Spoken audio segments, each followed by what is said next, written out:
a pretty good video. It was? Yeah, actually, I learned how to magically transform myself into a bird lady. Wow, I'm very impressed. Half moose, you're a rhino. Yeah. You must have got magical too. You know something else magical that happened? What? Well, I realized we have a bonus video. A bonus video? Yeah, it's from a slap. A what? A slap. A what? A speech language pathologist. Ow! A slap. Ow! Yeah, the video has ideas for both the parents and the kids. There's some reading, some other stuff in there. Anyways, it's also worth watching. You mean the whole family can watch it? The whole family. Just don't do any of this. Ow! No slapping.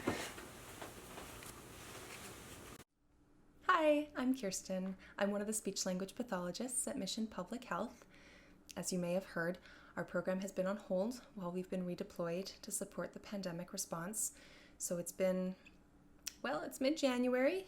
It's been a long time since I've actually done my job as an SLP, and I really miss it. So I was thrilled when Elspeth reached out about doing this little video for this year's Riot of Reading, because literacy is such an important part of our everyday lives, and I really enjoyed my time there last year. Because I'm technically not working as an SLP right now, I will admit I'm doing this video from my home office. You may notice there's a book lover or two in my house. But of course, literacy is about so much more than just books or reading or writing. As a preschool SLP, I think a lot about what we call early literacy skills. So those are the skills that typically we want children to have in place before they start to learn how to read and to write. So early literacy skills include a strong vocabulary, knowledge of story structure, so knowing that there's characters and a setting and some kind of a problem that typically we have to take steps to resolve throughout the story. Other early literacy skills include print awareness, so the knowledge that those black squiggly lines on the page, they actually mean something. Or sound awareness, so knowing that a sentence is made up of words and that words are made up of syllables and that syllables can actually be further broken down into individual sounds. So all of those early literacy skills together, those are skills that we can really build up and foster in the toddler and preschool years.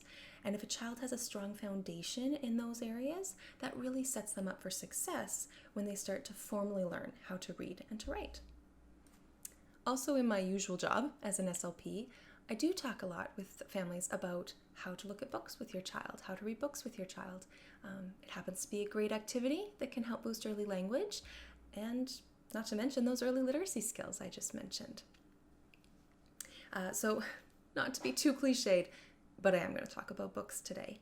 Specifically, how to read books with your child to really create a great learning experience to foster those early literacy skills. There are so many different ways that book reading can be turned into a positive and enriching experience.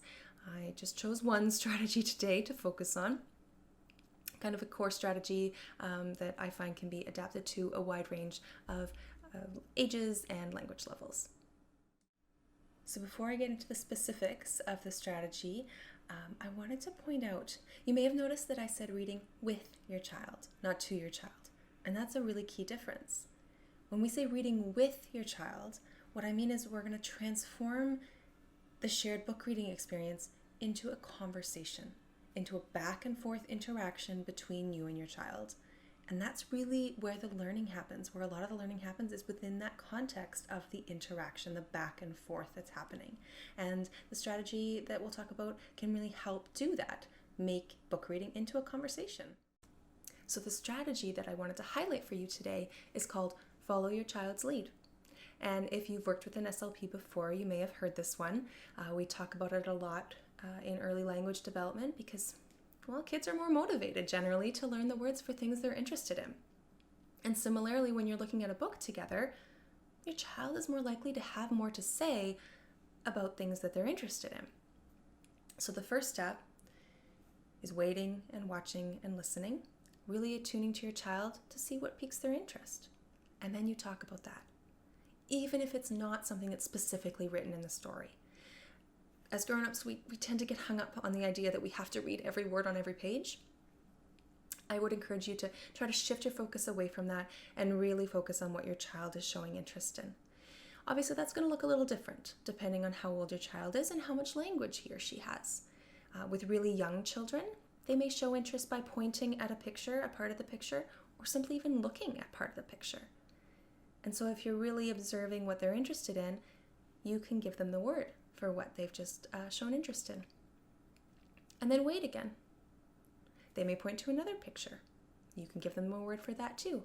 And now all of a sudden you've got this interactions back and forth going, and you may spend the whole book just turning pages together, pointing out pictures that you like, that you're interested in, and not read any of the words, and that's fine. The waiting is a really key part of the follow your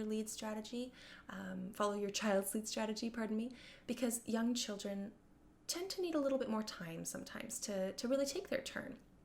And so waiting is a really important part.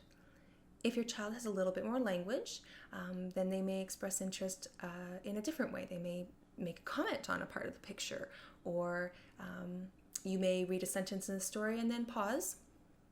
Wait to see if they have something to say about what you just said. They might make a comment, they might ask a question, and then you can respond back to that, to what they just said. It may involve expanding on their comment, adding information to what they said, or maybe it's asking a question to expand on what they said. An open-ended, higher-level question like, yeah, and why do you think that happened? Is a really great way of enriching that conversation. Okay, all that being said, there are going to be times when you read more to your child than with your child. For example, the first time you read a book together, and side note, reading a book more than once, really good idea. But the first time, it's a new story, it's an unfamiliar book, maybe some new words in it. So you might have a little bit of a conversation at the beginning while you're looking at the cover. And then you may have a conversation at the end, kind of sum it up, ask your child what they thought of the story. But during the story, you may just read it through start to finish if your child is able to sit through a full story. Not all children are ready for that yet. But if you do, you'll read it through with kind of minimal pauses, maybe the odd question here or there, just kind of the basic understanding questions to make sure they're following along. But you just want to kind of read it through smoothly to give them that whole overall kind of story. And then the next time you read it, you can maybe do more of that conversation, interaction stuff.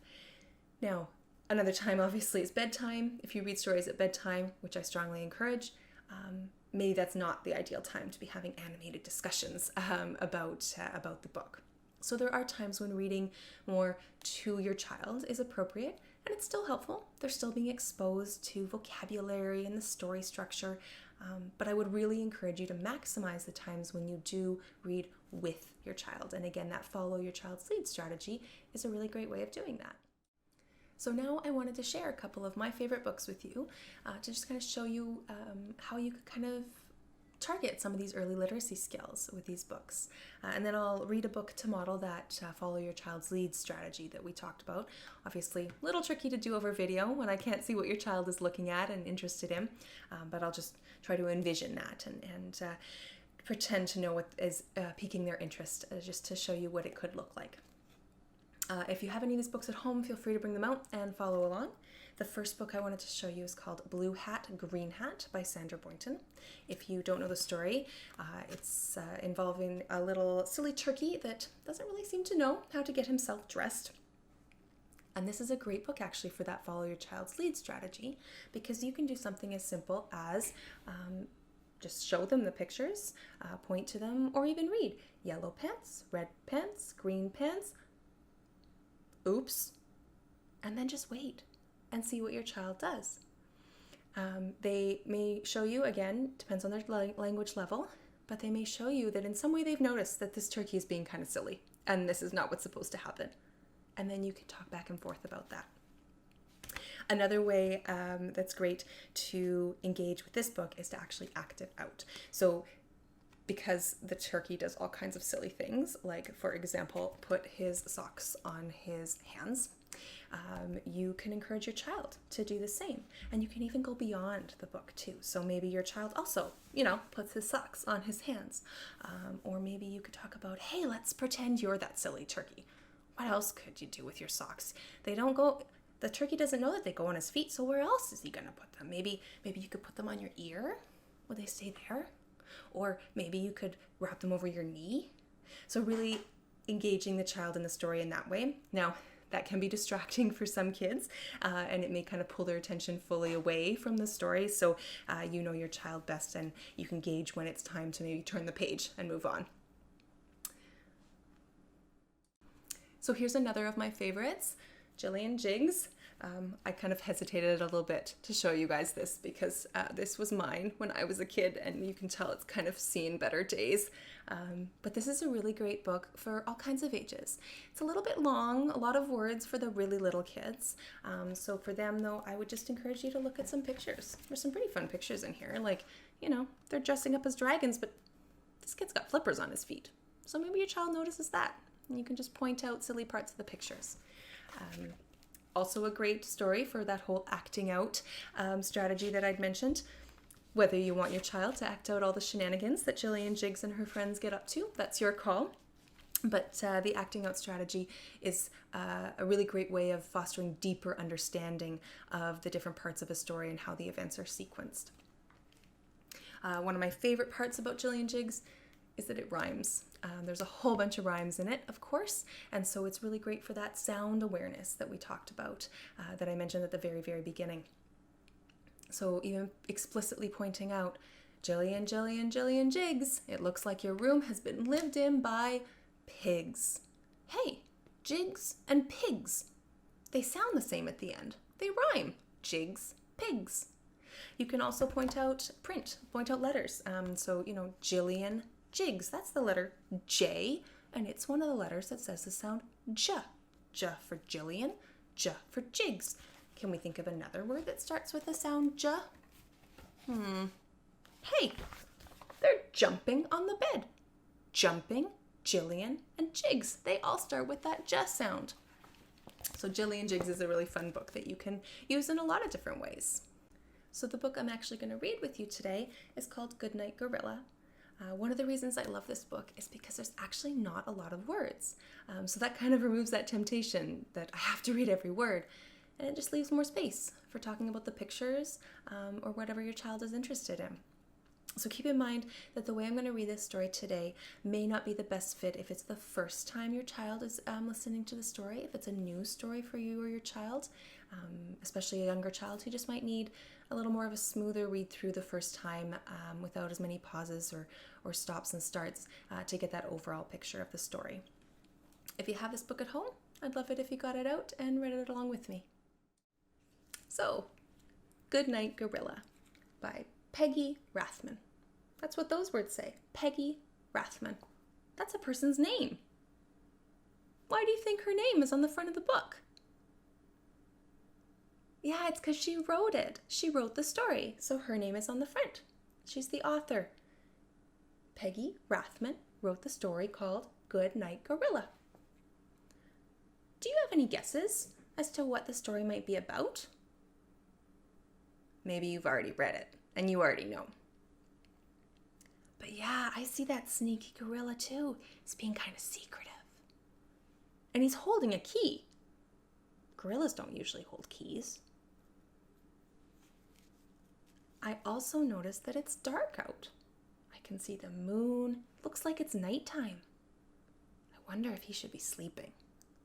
Let's find out. Good night, gorilla. Yeah, I see it too. He's stealing the keys. I wonder what he's going to do with them.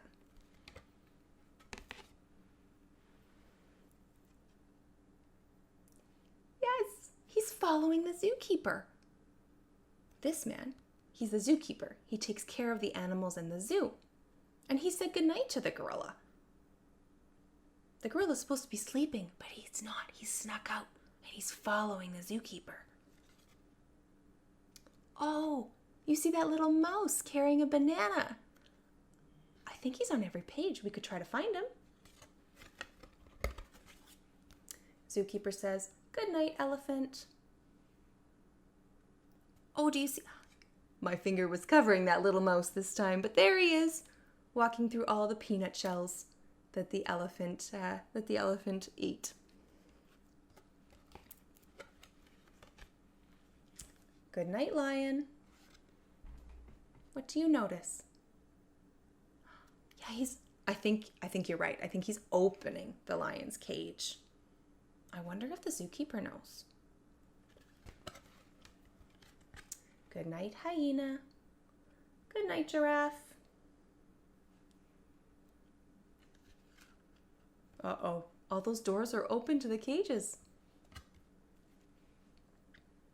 Good night, armadillo. He can see the armadillo with his flashlight. But do you think the zookeeper knows about all these animals standing behind him? No, you're right. I don't think he knows that they're there either. Oh, yeah, that little mouse. He's dragging his banana now. It must be getting heavy.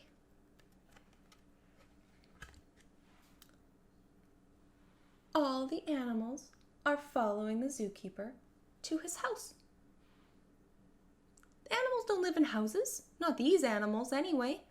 I see the mouse and the gorilla, the elephant, the lion, hyena, giraffe, and armadillo.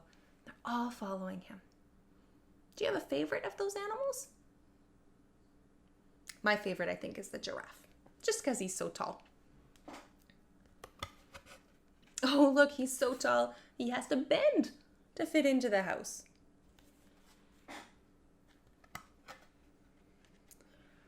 Oh, they all look sleepy, which makes sense. The zookeeper was telling them good night. Yeah, you've noticed the gorilla is sitting on the bed. Who else is in the bed? Who's this? Yeah, I think this is the zookeeper. I think that's his wife. How do you think she'll feel if she wakes up and notices all these animals in her bedroom?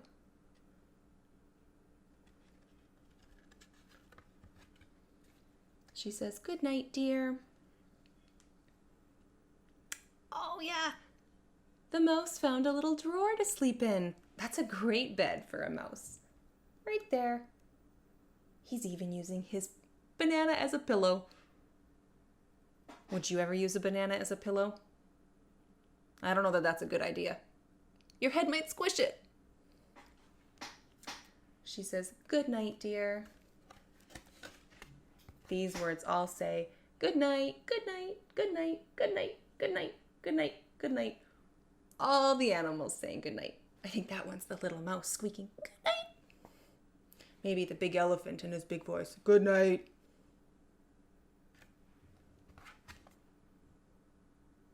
Yeah, I see the eyes too. Whose eyes are they? I think you're right. Let's find out. Yep.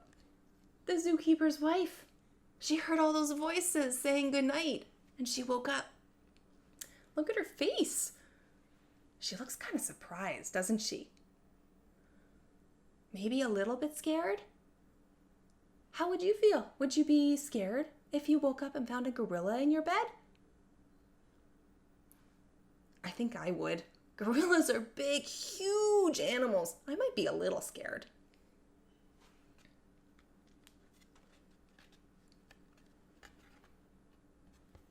Do you think she'll let them stay?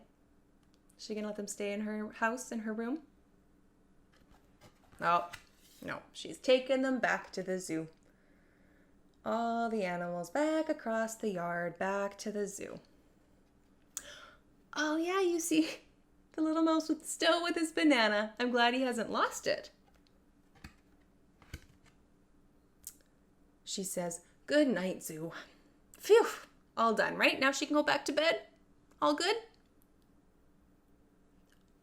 You're right. That sneaky gorilla's still there. He's still following. And the little mouse, too. Oh, she's getting ready for bed again, taking off her slippers. And she says, "Good night, dear." And the zookeeper says, "Good night."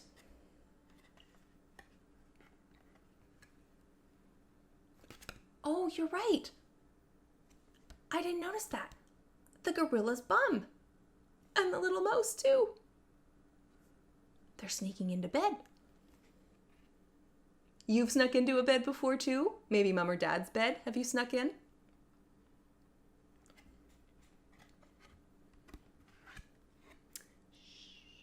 Good night, gorilla. And those letters there, they say zzz. It means the gorilla's already sleeping. Oh yeah, look, the banana peel on the cover. Wait, when did he eat it? In this page, he was pulling it up, it was still in the peel. Now, it's just an empty peel. He must have had a bedtime snack. Good night, gorilla. The end. This book ended with a mouse and a gorilla in bed with the zookeeper and his wife. I wonder what'll happen tomorrow morning when they wake up and notice. What do you think?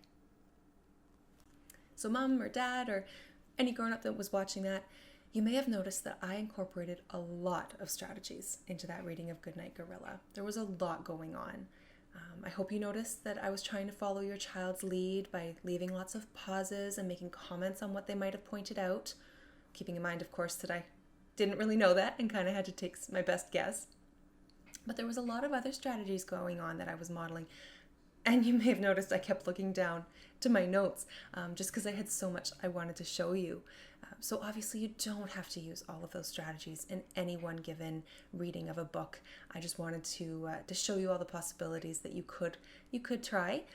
But that follow your child's lead strategy, great one to start with. It can take you really far, and it just naturally encompasses the idea that, hey, you might have a full-on conversation for a couple minutes staying on one page of the book, and that's okay.